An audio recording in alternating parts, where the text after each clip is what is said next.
I set up numerous fake dates for my cheating boyfriend. 8 years ago, I entered a relationship with someone who was almost too good to be true. He listened to everything I had to say. We had so much in common. I felt finally understood and really seen by someone as who I really am. I opened up to him more than I intended to, way too soon. If it sounds too good to be true, it usually is. Now I know that what he did to me back then was love bombing. Some examples of his techniques. The second month of dating, he took me to an uninhabited island with his small boat, set up a gorgeous lunch he prepared at home, served limoncello. We went diving, and he found a giant shell and gave it to me as a token of his love. Shortly thereafter, he took me to his childhood home, showed me pictures of his parents who were deceased, and gave me his old toy he claimed was his fondest childhood memory. I was sure he was the one. However, soon things started to change. At first, it was the little things. He'd make a cynical comment here and there about the way I looked or STH I said, and that made me feel very insecure. He'd flirt with other women in front of me to make me jealous. I'd cry and he'd apologize and temporarily revert to his old, romantic, loving self. But his outbursts became worse and worse, and the amount of pleading with him and convincing him of my love was growing each time. I felt exhausted and drained by the constant need to prove my love for him just to earn a little bit of affection he initially showed me. I once got out of the shower and caught him browsing an online dating site. He said he made sure I saw what he was checking out to see if I'd get jealous and controlling again. I didn't believe him. He was actually very bad with computers, and early on in the relationship, he once called me on the phone and asked for my help with setting up an online account for playing chess. I tried to guide him through the process of setting up a username and password at this particular site, which was somewhat more complicated than these things usually are, and he grew impatient and just told me the username and password he wanted to use.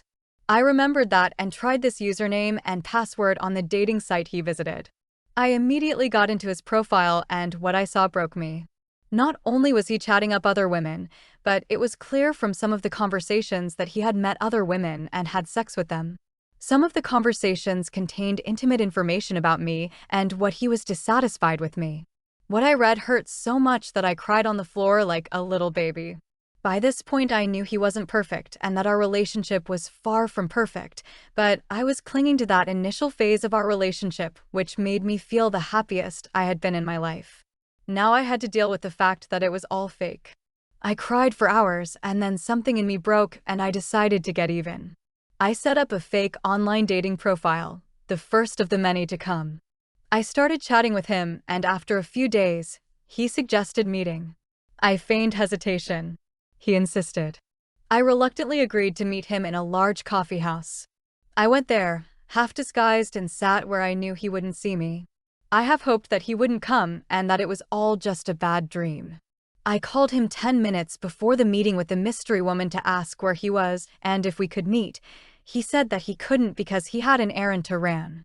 My heart sank. I kept my eyes glued to the door, and sure enough, there he was. He came in, sat, and waited.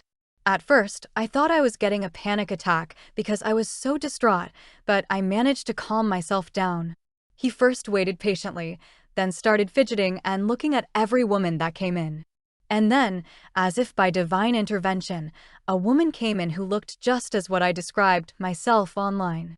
He immediately came up to her and said something. She dismissed him, but he was persistent, at which point she got agitated with him and told him to leave her alone. He waited for another half an hour and then left. That afternoon, I sent him a message through the dating site that I was indeed the woman he spoke up to, that I saw him, found him physically unattractive, but lacked the courage to discuss it in public, so I faked not knowing who he was. I apologized profusely, and he said it was okay, no hard feelings. But I knew it wasn't okay. He was very self-aware and narcissistic, no way he was unbothered by that. So I did it to him again. And again. And again.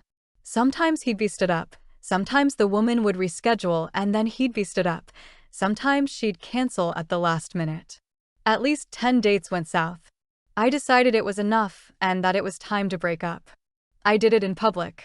I told him it was over because he was a cheating SB. He denied everything and tried to gaslight me and spin the story as me being the jealous freak. I then looked at him and said, "All those failed dates?" "All me," and I just let that sink in. He asked how, and I told him his password and left. A few months after the breakup, he wrote a lengthy email saying that what I did to him was ingenious, that it proved I was the love of his life, and that he completely lost the will for online dating because he both fears and hopes that every new woman is me. I never answered this or any other attempt he made to contact me. And he still makes such attempts even now, years later.